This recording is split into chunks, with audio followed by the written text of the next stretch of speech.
Hey guys, Bo Bradley here at Blade with Coconut Cartel.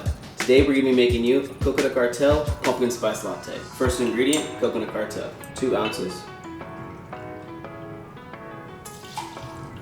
Next ingredient is going to be coffee, 1.5. Next ingredient is going to be an allspice dram.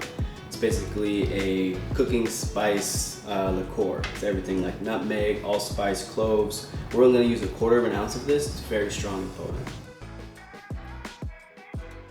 Our next ingredient is going to be a pumpkin simple syrup. I use a pumpkin puree and do equal parts sugar and pumpkin. We're going to use 1 ounce. Next ingredient is going to be apple cider.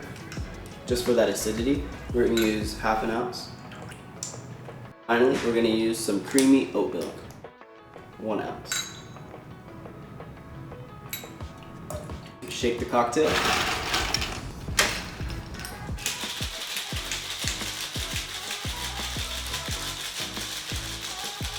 Pour it over the glass. Finally, garnish it with some fresh nutmeg.